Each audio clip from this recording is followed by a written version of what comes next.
First Watch with Sheriff Mark Daniels on KWCD Bisbee Sierra Vista, hosted by Public Information Officers Carol Kappas and Grady Butler. First Watch is brought to you by Sulphur Springs Valley Electric Cooperative. And welcome to your Friday. I'm Grady Butler. With me is Carol Kappas and Sheriff Mark Daniels. Good morning. Good morning, Cochise County. Hello, everyone. Well, you wanted to start off, Sheriff, with some shout-outs. I'll give some shout-outs to some of our high school student athletes around Cochise County. First of all, I want to give a shout-out to Benson High School and Tombstone High School. Let the best team win as they're playing in the semifinals tonight for baseball, and whoever wins goes to the state championship. So that's pretty cool for Benson and Tombstone, especially you have two teams in the semis. So we will have a Cochise County High School team in the state finals for sure with one of those two teams. And Benson came out of the blue, the underdog if you want to call it, and beat Bisbee, which is the state champions from last year and number one in the state ranked, knocked them off, I think it was 6-4 last week. So tough loss for Bisbee, but what a great season for them also. But at the end of the day, good luck to Benson and Tombstone. But also one other shout out, and that is to Valley Union, Elfrida. They're in the semifinals, playing tonight also, and if they win, they go to the state champions for 1A, and they're playing the number one team, Baghdad. So they're going to have a tough game. It is what it is. And long story short is, so kudos to, I think they're the Devils, the Blue Devils there in Elfrida. So congratulations to all three teams. What a way to end your high school career, especially for those seniors. And one of the things that you always do is give certificates to Buena CTE students, and that's coming up. It is, and we embrace our CTE, which is Career Technical Education. That's the program to teach how to do nursing and CNA and law enforcement, firefighters, all the things out there that we work in our high schools with. And so Buena had their graduation this week. Chief Heiser from Sierra Vista Police Department. I couldn't be there. I was out of county for another meeting we'll talk about. So Lieutenant Raymond Neely went over there with the chief, and they presented the awards to the students and spoke to them and congratulated them. So these are future law enforcement professionals, and we hopefully can grab a few of them. And the Bisbee group, Bisbee High School, came to visit with us at the sheriff's office, and they got to see all kinds of things. So we're trying to snag some of those people if they want to further their career and stay in Cochise County. And which has been a big objective for us is, we can go to other parts of the country and try to recruit. Well, we're just beating our heads when we do that. We've tried that. It's not been real successful. But what we have done is promote our youth in our local high schools, and then they're homegrown, and hire them here, keep them local. Let's keep them contributing back to a great community. So, yeah, we did Bisbee this week. They came over. We also had the fourth graders. Do you see that? From Yes. Greenway. They came over. The little bitty guys came over and spent some time with us, too. So it's always neat to conclude. And I'm waiting for Huachuca Mountain School, so I don't forget. They always have an awards program, and one of their students gets selected, and then I get to take the student, which will probably be next week. So Kara Haymore, who sets that program up, called me and said, hey, will you come and get a student for us once we select you? You bet I will. And we stop and get our morning juice and stuff like that, and or drink, and I take them to school. So waiting to hear that. So that'll be the conclusion for Huachuca Mountain School. Again, working with our youth around the county. Great event. And the charity ride is coming up in November, and the reason we're bringing that up now is because applications for 501c3 are now available. Right. So if you're interested and you need some funds for your 501c, you want to be a partner with the Cochise County Sheriff's Office and the community, because that's a community-driven event, get your app in. It's a very simple app. You can go to our website, download the app. If you have any questions, let us know. Give us a call. We can help you fill it out. It's not difficult at all. But we're looking for nonprofits that are making a positive difference in Cochise County that we can help with. And it's National Police Week. Yes. And so that has a lot circling around it that we're going to talk about. So we are here to make sure that everybody understands what that is. Yeah, Police Week, we're honoring the fallen. There's no other way to say it. It's our Memorial Week. It's truly our Memorial Week, and the thousands that have paid the ultimate price and serving their communities. And I can promise you not one would take the title of hero, but they are. They're truly heroes. They've given up everything to protect the citizens. And after 41 years of law enforcement, I've had a blessed career, but I'm telling you, I stand behind those that wear a badge. I truly do. It's a kind of a thankless job at times, no matter what you do, especially in a very politicized, opinionated world that we live in right now and divided. But we're out there every day doing what we have to do. But I'll say this, and I'll say this at our award ceremony today, is the fact that we work for a great bunch of people in this county. Do we have critics? Do we have the people that just don't like us? Yeah. But step aside, we're not stopping. I'll just tell you right now, we're going to continue to do what we do every day. I went and got my soda yesterday, and I walked in, and a bunch of people are like, Sheriff, good job on that chase the other night. And I don't know everything that goes on in the county. People think, hey, Sheriff, you should know everything goes on. Well, I don't. But I said, what happened? Oh, yeah, with this big chase, and the guy was up on the roof, and you guys got him, and, you had your helicopter out there, Sheriff's Office, Border Patrol, Service to Police Department, and troopers, and anybody else that wanted to stop by and help. But I said, did we get them? And they said, yes, you got them. And but you guys look so good out there. But that's what I mean. People appreciate the work we do. And so I had to go back and figure out what happened. And there was 2 events. So there was an actual event. I didn't know anything about it. And looking at Carol here, my Grady, they don't know either. So, but either way, that's the kind of reception we get, though. They're out there to help us. And we are going to be celebrating cops today at an event called Top Cop. Tell us what that is. Top Cop is we get to recognize the top cop selected, and we'll talk about that in a minute, by an outside group, not us, who's going to represent for the next year the top cop of Cochise County. And that's local, state, and federal that can participate, that can submit a nominee. We recognize every nominee about their event, what they've done for the year, and then that group picks the top cop, and we're going to announce that today. And what is this, our 6th, 7th, Carol? What is since 2018, so long time. Yeah, that we put that together. And 8. 8, is that what it is, Grady? I counted Grady's fingers. Yeah, I just 8. counted up the years, so I would say 8. You're lucky. The shoes weren't coming off. You're scared, man. That's right. As he counts. But so who selected our top cop this year? The Legacy Foundation. So we get all of the nominations from anybody who has a law enforcement presence in Cochise County, local, state, and federal. They submit their nominations, and we always have an outside group select, because otherwise it might have a bias, if we have somebody from the sheriff's office or from the local PD. But we were really fortunate that we asked the Legacy Foundation. They so graciously said absolutely, and they want to do it again next year. We don't ever tell anybody who the top cop is until that moment. So, and I don't even know. Right. I mean, I don't even know until we open up the sealed envelope. And so it's exciting. It's an exciting event, and like I said, it brings all our law enforcement together. And let's face it, we take on a lot of challenges, and we navigate a lot of unsettled waters throughout that year. So be able to recognize these heroes, and I say heroes too, and the fact that, and then honor the ones that we just talked about too. We kind of insert some memorial into that. But it's a great event, and it's exciting. We're going to do that 11 o'clock today. And there's more events coming up. This weekend we have the Douglas Days. Talk about that. Douglas Days kicks off tonight down in Douglas, where they recognize their heritage down in Douglas, where they're having a big event tonight, and then tomorrow a big parade starting at, I think it's 10 o'clock down in Douglas, and we'll be involved in both of those. And a lot going on this weekend, though, Grady. We're going to be all over the place. Cochise College graduates tonight. Yeah, tonight. Cochise College has got the graduation at Douglas tonight too, and I'm always torn between Douglas Days and Cochise College graduation and all the events going into that tonight's ceremony. They're both great events, but you got to choose one, and so we split our resources to make sure we're represented at both. And how about the NAMI event? NAMI, the National Alliance of Mental Illness, is kicking off their event tomorrow at 8 o'clock in the morning at the Rothery Center. Something I always try to support every year, in the fact that they deal with mental health, mental issues, and so we want to be a big partner. NAMI does a lot of great work. I've worked with them my years in law enforcement as sheriff, and so thank you, NAMI, for what you do for helping others. And the Huachucan dinner is also. Huachucan dinner is tomorrow night, and they're going to raffle off or auction off a day with the sheriff again. So it's a busy weekend, and it's the last game of my little guy grandson's soccer too. He's playing tomorrow. This is their last game, and my granddaughter Harper, her last softball game. A lot going on tomorrow. So somewhere I'll be all over the place. So you can see the sheriff running around and say, hey, there's that sheriff. He's going to something like that. And also, let's talk about the simulators. Those are now in at Cochise College. Yes. We have brand new driving simulators in partnership with Cochise College. And I welcome you to go by Cochise College downtown campus, Allied Health down there. Walk in. It's open to the public. And take a look at them. They're really cool. And they're state-of-the-art. They were built out of Canada. There's a program, the college leadership and myself with some grant money came together.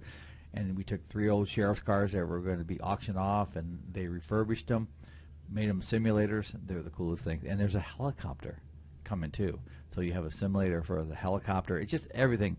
The things we're doing is just incredible for a county our size. And they also have another event this weekend. It's called the Circle of Friends. And in case people haven't heard about it, it's a group that originally started as a reunion for people who graduated Buena in, a set number of years, like 1965 through 1972. It wasn't me. Me either. But they came together, and then now they have it so that people who grew up in Sierra Vista, who've been here for a really long time, or who want to know what it's all about, they'll be at the Tompkins Park, and they have bands all day long. So they start about 10:30 or 11 with the Saddle Ridge Band. At noon is Sabra Trio. 1 is Triple Shot, 2 is Cool Band Luke, and 3:30 or 4 is Raucous. So it's just going to be a huge event where people are going to go. They're just going to meet people that they've seen forever or not. It's a good way to interact. So that's a really good thing that they're doing to keep the community of Sierra Vista together. It's really good. I hadn't heard about that. I don't know where they're advertising that. That's a really neat event, and it'll be interesting what the turnout's going to be. That's a lot of effort. Hoping people will be there for that selected group. I think it's open to the public, though. Anybody can come, right? It is, and it's the 24th year, and it's their last year, I think, because they are dwindling down. But I think, who knows? Maybe if, they get more interest, maybe they'll just keep it going. Or extend the years of graduation. Yeah, it can be anybody. You don't have to have been a graduate. It started like that, but now it's just anybody, just trying to, get participation from the community. I think it's a neat event. I truly do. Well, you visited the White House this week. Tell us about that. Well, I got invited last week by U.S. Attorney Pam Bondi and the administration at the White House. President Trump was supposed to be there, and then he went overseas, as we all saw on the news, if you watch the news. And but they wanted to talk about community impact issues, so they invited the leadership from the sheriff's office. So there's 3 of sheriffs there from us, and then IACP, which is the International Association of Chief of Police. They were there. In fact, I spent some time with the Albuquerque, New Mexico police chief. Had a good talk with him. A few other police chiefs, and then attorney generals from different states: Missouri, my birth state, Iowa, Alabama, West Virginia, South Carolina, Ohio, Mississippi. I mean, it was neat just talking to all these folks here, and then some law enforcement associations. But it was all about, what can we do for you? And one of the things I want to share with what Pam Bondi, General Bondi, said to all of us was reinforce that her and President Trump and the administration is supportive of law enforcement in this country, trying to rebuild that, refresh that with us, and that was refreshing to hear. And so talking about different bills, different things they want to do for us, it was really good. And then they talked about, a big topic was the violence against law enforcement. And I talked about, over the last 4 years, some of our law enforcement, especially our federal partners that were assaulted with the border issues, how they were left alone in so many ways. And I was assured that that won't happen again. So I've met the U.S. attorney that's been appointed for Arizona, Tim, good guy, very proactive. So I agree with those words, because if we're allowed to be attacked and there's no consequences, this country's in trouble. So I'm a big believer in that. But overall, very good conversation. There was another one for today with Homeland Security Secretary Noem I got invited to, but I work here in Cochise County, not D.C., and but I will be spending some more time back there based on some issues. But another thing I brought up, and I want to share this, was the fact that I said we're missing one person at this roundtable, and the Attorney General was like, "Who are we missing, Sheriff?" I said, "Your district attorneys and county attorneys that have made it happen throughout the United States, especially on the border, that take the blunt of these prosecutions." I gave some examples here in Cochise County. In fact, I think we just got the conviction on the trial this week, referenced the smuggler driver that killed 3. Mm-hmm. He got convicted, if I heard that right this morning. So kudos to Lori Zuko, Brian McIntyre, and the county attorney's office for getting those convictions, because over the last 4 years, they have stood up. When a lot turned away, they stood up and did the right thing. So I made that very clear to the Madam Bondi. And one of the things that's going to be happening today, too, at noon, just be prepared. They're having an emergency alert test, and it's going out everywhere. So don't be concerned, but do be aware. It's really important for everybody to get used to those types of things. It's not that we're going to be crying wolf and using it all the time, but you need to know what it's going to sound like in the event of a real emergency. So be prepared for that. And also, for your safety message, you have two. So let's start with the celebrations that'll be happening this week. Well, it's graduation time. Graduations from universities, colleges. We spoke with coaches tonight, high schools. In fact, my granddaughter's graduating from preschool today. It's a big moment in her life, all the way through. And so, but it is. People are in a very high-spirited mood right now, but let's not convert that into a negative.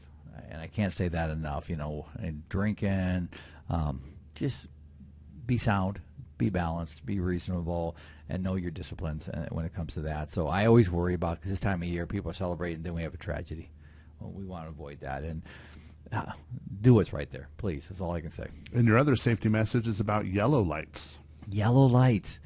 Yellow lights is not an accelerator. It's a de-accelerator. And what I mean by that is when you see yellow, I mean prepare to stop. Not go faster. Yes. And yesterday I was coming down Highway 92, and two cars. I saw the one car get hit, spin around, and but I was in the process of stopping another vehicle when this happened. So my focus, all of a sudden I see dust and cars spinning. But long story short is both cars were dealing with yellows. And so the one obviously was more fault than the other. And so if you see a yellow, folks, and I saw a car do it this week too, but they accelerate instead of slow down. You got to slow down for yellows. Just because you beat it, say, okay, I beat it, doesn't mean you're right. Let's put it that way. The law is very clear on that. So again, slow down for yellows. Let's all slow down. Let's enjoy the graduations here in the next week or so, and then let's have fun. And finally, I want to say good luck to those baseball teams playing tonight, like I talked about. And your stop of the week, drinking. Oh, yeah. It is illegal in the state of Arizona to drink alcohol in public unless designated by a restricted area. You go to bars and have a patio where they can do that. But just to drink in public, you can't walk down the streets and drink. Well, dealt with an individual this week that was sitting on a park bench in public. It's actually a bus stop bench, drinking beer and throwing his beer cans out of the 12-pack container, which was sitting next to him. That was his ice cooler. And throwing the beer cans everywhere he wanted, just all around. And so as we see him, we're going to grab a soda with two of my command folks. And I look over, and there's beer cans everywhere. And he's sitting there holding this beer, having this drink in public. Very stoic. Very like, I don't care. And then the call came in. We made contact with them, and think about this. Out of the 12-pack, 18-pack, whatever it was, there's only 3 or 4 beers left. So he was numb, to say the least, and his attitude was reflective of that. And this individual was not a nice person. It was even, when you have alerts in law enforcement, our system that tells you this guy is an officer safety issue, yeah, you got to take that, you got to heed that. And he had 3 fugitive warrants, but this guy doesn't care. And they're the most dangerous to law enforcement. And so when I told him, I said, hey, listen, identify myself. Listen, you can't drink in public. You can't litter either, like this. He stood up and used some profanity with me and says, not against, and I'll leave the adjectives out, against the federal law. I don't know if there's an alcohol violation for federal law, because I don't enforce federal law, I enforce state law. So subsequently he was charged, we can all imagine. And but if you see stuff like that, or you see something that's out of the ordinary, it's usually not a good thing. Give us a call. I mean, people tell me all the time, I was going to call you, Sheriff. I wish you would call us every time, because that's what we do. And we want to, it's quality of life issues. People shouldn't be drinking when kids walk by, where they throw beer cans. And I continue to say this. I mean, people like that want our attention. We'll give it to them. So. Well, Sheriff Mark Daniels, we thank you for coming and talking to us today. Grady, Carol, thank you guys, and have a safe week, everyone. And Carol, who do we have coming in next? We have Public Information Officer Valerie Weller. First Watch on KWCD Country is brought to you by Sulphur Springs Valley Electric Cooperative. And it's brought to you by Sulphur Springs Valley Electric Cooperative. I'm Grady Butler. With me is Carol Kappas and our next guest. Welcome back, Cochise County, and thank you so much, Public Information Officer Valerie Weller, Buena High School. Good morning. How are you today? Good, good. So, do you just do Buena High School, or you do all the school systems? I do all Sierra Vista Sorry, Unified School so. District. As soon as yes. I looked at you, you're wearing a Buena shirt. I am. It threw me off. Yes, it's Friday, and I wear my school spirit, so today was Buena. So. Very good. So tell us what's going on with Buena. So today is actually the last day of school for seniors, and they graduate next week on the 22nd. And so we're here to talk about graduation and all the community support and all the things that we have to celebrate our seniors. So typically, tell us what day that everybody's going to have traffic impacts. Sure. So graduation is going to be Thursday the 22nd. And we will have our traditional road closures that day. And so Charleston will be closed from Colombo to Mosin for anyone other than residents and those with our parking passes to get to Buena High School. And so every year that seems to be a little bit of a challenge because the infrastructure right there with the roads. And about how many students do you think are going to graduate? So we have about 420 graduates this year. Yeah. And all of their families, of course. Everybody gets 2 passes. And so that's, 840 cars right there. And then you have all of our staff there and then all of the support for graduation, as well as project grads. So it's a lot of traffic trying to get to one place. And how do you mitigate that? Sure. So we offer actually a free shuttle service for anyone in the community. You can be picked up at the mall, kind of the, northeast corner of the mall parking lot by Dillard's and Applebee's and Jack in the Box. Free shuttle service. It starts at 5 o'clock. You just get on a school bus and they drop you off at right at the gate in front of the stadium to get to graduation, and they'll pick you up and take you home. And one of the cool things that you do for graduation is project graduation. Yes. So what all does that include? So we have an amazing community here in Sierra Vista, and they've been doing project graduation 30 plus 40 years. I mean, I know I attended as a Buena grad, and that was longer than I'm going to admit, but hey, and what it is, it's an all-night safe party for our graduates. The Buena High School is open until 5 a.m. There's food, there's games, there's prizes. Everyone walks away with some sort of gift. They have the Bucks Gifts Galore store. There's raffles, food. There's always some fun hair, tattoo, temporary studio. And again, it's just that safe place for our kiddos to be able to celebrate. We don't want a tragedy on graduation night. And we get about 75% of our student body comes to the party. And at about 2 o'clock in the morning, you get to have an opportunity to dunk Nicole Young, the principal, in our dunk tank. So that's a good way to end your senior year. But our community is so supportive. The Kiwanis, the Rotary, local churches, organizations, they're all there to support. Volunteers are there all night. So it's a really great thing that we do for our seniors. Well, graduation is coming up next Thursday, so everybody be aware, and especially of those traffic situations. So remind us of those one more time before we go. Absolutely. So Charleston will be closed from Colombo to Mosin and only available for those with the parking passes and residents. And so everyone else, you'll want to avoid that area because it's going to get real trafficy. They close at, I believe, 4:30, and then they'll open back up about 8. But we want to avoid that area if possible. Take Julio Cesar to get to those Whispering Hills, or take 90 out to Mosin to get to Tombstone. So. Well, Valerie Weller, we thank you for coming and talking today and catching us up on Buena graduation. Thank you. And Carol, who do we have coming in next? We have Captain Heather from the Salvation Army. First Watch on KWCD Country. It's brought to you by Sulphur Springs Valley Electric Cooperative. Giving you an inside look to your sheriff's office. Let's go back to First Watch on KWCD. And First Watch is brought to you by Sulphur Springs Valley Electric Cooperative. I'm Grady Butler. With me is Carol Kappas and our next guest. Welcome back, and thank you so much, Captain Heather. You've always been amazing when you're here, so you're back again. Well, thank you. Hi, Carol. Hi, Grady. I love being here. So this week, it's Salvation Army Week, so we've been going around in the community and giving out donuts to first responders, and we went by the mayor's office and some of our corporate sponsors. And tell us a little bit about what the Donut Girls, because that's during Salvation Army Week. Right. Well, we what we do for Salvation Army Week, we started in 1865, but we in World War I and World War II, we're very well known for the donuts. When we were on the front lines, all of our troops, the Donut Girls would go down to the front lines and make donuts so they can feel a little bit of home while they were fighting in the war. And they used the metal, their helmets, to cook the donuts in with the oil and the dough. So Salvation Army Week, we tend to give out donuts. And so that's a really good way to give back. You gave the sheriff's office donuts today and the radio station, so we'll have that photo posted on our Facebook page so everybody can see that. So that's pretty exciting. So what else have you got planned for your day? Well, we are getting ready to head out to Mesa, Arizona, and if you didn't know, on a women's retreat. I've got 26 women heading out there, and it's going to be a fantastic weekend, so keep us in prayer.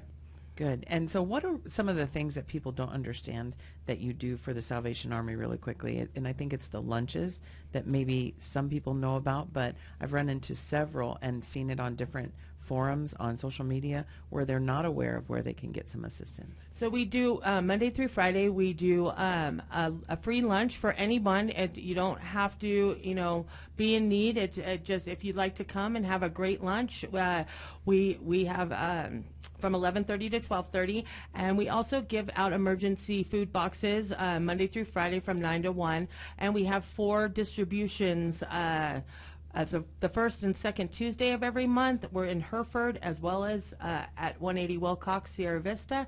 And then we're at the Country Estate in Hereford, Country Baptist Church in Hereford on the first Tuesday. And then the third Friday, we're in Wichita City.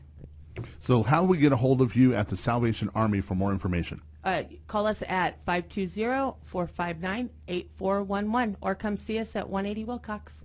Well, Captain Heather, we thank you for coming and talking to us today. Thank you. And Carol, who do we have coming in next? We have the City of Sierra Vista, Adam Curtis. First Watch on KWCD Country is brought to you by Sulphur Springs Valley Electric Cooperative. Giving you an inside look to your sheriff's office. Let's go back to First Watch on KWCD. And it's brought to you by Sulphur Springs Valley Electric Cooperative. I'm Grady Butler. With me is Carol Kappas and our next guest. Welcome back, Cochise County, and here I am just talking away. And thank you so much, Adam Curtis, the Communications Manager for the City of Sierra Vista. And you're going to tell us all things that are going on with some frustrations and some really good things at the end of the tunnel with traffic and what's going on here. Yeah, so we have a lot of road work going on around town, but fortunately some very much anticipated road work, particularly on the highway heading east of town, so that particularly troublesome area in front of Fry's and Target that has become, frankly, infamous in the last 5 to 6 years. We've been lobbying the state and working with ADOT for years to try to get this project done. It is an ADOT owned and maintained roadway, so the city cannot just fix it ourselves. But we are so thrilled to see ADOT following through on this project, and they actually ended up expanding it, which was part of the delay. So they've been repaving all the way from the Border Patrol station north of town, and they're going to go all the way east to Mosen Road, which is really, really awesome. That bypass is so smooth right now, so definitely check that out. It feels great to drive on. And I've heard, I haven't checked it out myself this week, but the area in front of Target and Fry's is almost done. There's just the right turn lane heading, I believe, onto the bypass, and the right lane heading westbound still need to be repaved. I think ADOT will be doing that on Tuesday, May 27th in their current schedule. So they're actually kind of shifting towards working out towards the hospital right now. So if you are heading to the hospital, obviously there will be access to the hospital maintained at all times. But different entrances will be closed at different times during that work. So just be aware that it might be a little confusing heading that way, and that's kind of where they're doing some night paving and other work right now. But yeah, that area in front of Fry and Target, thank goodness, is looking so much better. Aside from that, we do have a couple city projects that are pretty major as well. So Martin Luther King Jr. Parkway, folks have probably noticed some work going on there starting this past Monday. During the current phase of that project, the 2 south lanes are closed, and two-way traffic continues on the north 2 lanes. It does kind of interfere with some business access, so if you're heading to like Lowe's, Native Grill, and that kind of shopping center there, you'll need to use the access off of Avenida Escuela. So get used to Avenida Escuela with that project in general, because during the next phase, you might need to use that for the shopping on the north side for Walmart or accessing off of State Route 90. So just expect basically through mid-August some work to be happening on MLK as well. But that was also a much-needed project that we were really thrilled to be carrying through and getting done. And then finally, on North Garden Avenue, we are doing our streetscape project that we've been hoping to do for a number of years now. We were applying for a really big federal grant, hoping we could get that for that project. Unfortunately, we were not able to, but we were able to cobble together some funds over the last couple budget years through our capital improvement fund, coupled with some street maintenance money to carry that project through. So what that's doing is kind of adding the landscaping, sidewalks, bike path, and stuff that you see along Fry in the West End. It's really extending that streetscape north onto Garden Avenue. So that's been part of that vision for that project since the very beginning. Back when Tombstone Brewery moved there, that was part of what attracted them to that area, was kind of the changing environment and trying to make it a more walkable downtown kind of environment. Matt Brown's talked about how cool it is to like be able to walk from the ice cream shop to a restaurant to the brewery and just like really have everything there for like a night out of just like hanging out in the West End. So we're really thrilled to see that project moving forward as well, but it is a little confusing if you head to North Garden right now. It is actually basically one-way traffic only, so you need to head northbound. So for example, if you're heading to Tombstone Brewing Company or something like that, be sure to access off of Fry Boulevard, and you'll have to head northbound, and then you can, obviously exit onto Buffalo Soldier Trail or something like that. Ultimately, you will not be able to turn right out of there and head back towards Fry. So that's during the current phase, and we expect that one-way traffic control to be in effect for about 2 to 3 months. And this project will actually be under construction until around December. So we're hoping to have that wrapped up by the end of the year. And again, this is part of a multifaceted effort in the West End. We have a matching grant program, which is partially responsible for a lot of the facade and business improvements you've seen in the West End over the years. That includes at the Julie and Sammy's ice cream shop that I've mentioned, Jay's Kitchen, 143 Street Tacos. Just so many of those businesses in that area have taken advantage of that matching grant program, which is really great because we do have some rundown buildings in that area that need some, TLC, so to speak. That program has been a great success and spurred millions of dollars of private investment in that area, which is really, really awesome. It's helped reduce some of our vacancy rates because we do still have vacant buildings and vacant, areas for folks to lease out there as well. But there's all sorts of stuff we're doing in the West End. We talk about it a lot. The Fry Fab corner of Fry and Fab Avenue is a vacant lot that we will be putting a park on eventually. We're in a more constrained fiscal environment than we've been in recent years. It's just money is a little tight. Our revenues are a little flat. So expect some of these capital projects to take a little longer. We do intend to make some progress on that Fry Fab property with curbs, gutters, sidewalks, some basically stormwater control measures through some grant money. But we're just going to be chipping away at that over time.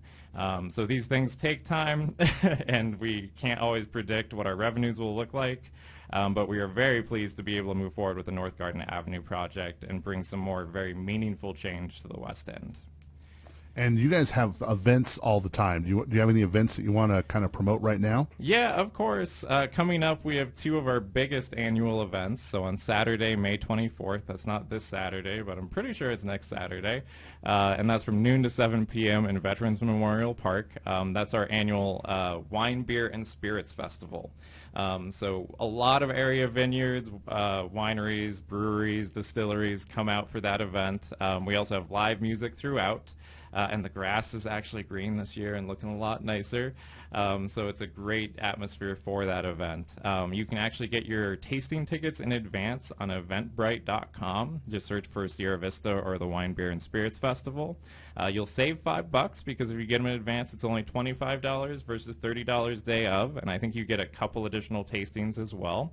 And if you're not into wine, you can also use the tasting tickets for beer, and you get 3 16-ounce pours for beer. So definitely check that event out and come out on Saturday, May 24th. Also on that same day is our 8th annual Sky Island Summit Challenge. So registration will be wrapping up for that event mid-next week. So now is the time to sign up if you have not yet. It is a hiking event in the majestic Huachuca Mountains. You can choose to take on 1, 2, or 3 peaks. So you hike anywhere from about 11 miles to about 19 miles. I know some people, including one of our council members, who hikes all 3 peaks and makes it down to the wine festival to enjoy some beer afterwards. I'm always so impressed by that.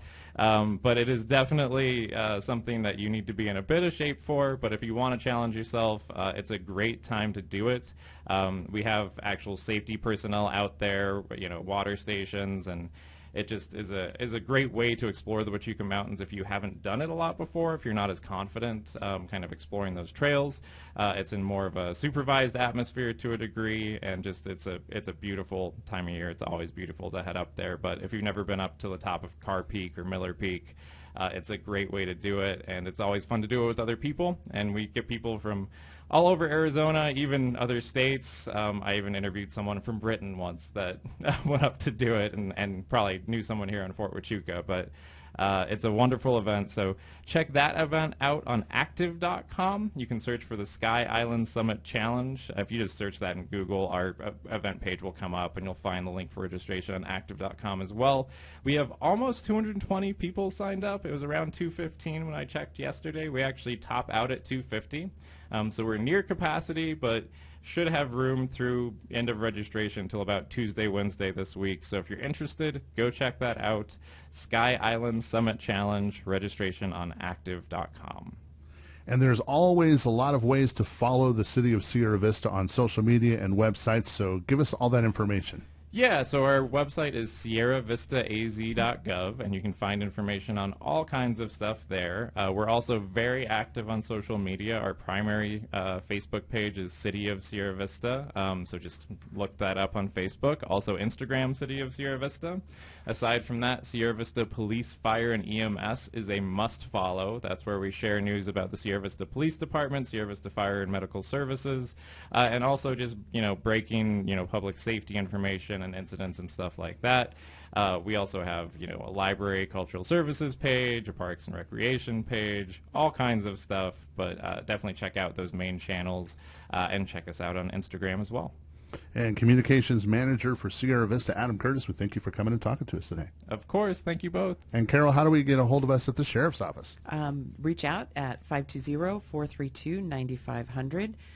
You can reach out to our webpage, cochise.az.gov/sheriff, or our social media is Cochise County Sheriff's Office, Sheriff Mark J. Daniels. That's our Facebook page, and that'll also link you into our X and our Instagram. And I have one correction to make for the Circle of Friends. It is the 25th. It is not this weekend. So, okay. Sorry, you guys are going to have plenty to do this weekend, but it's the 25th.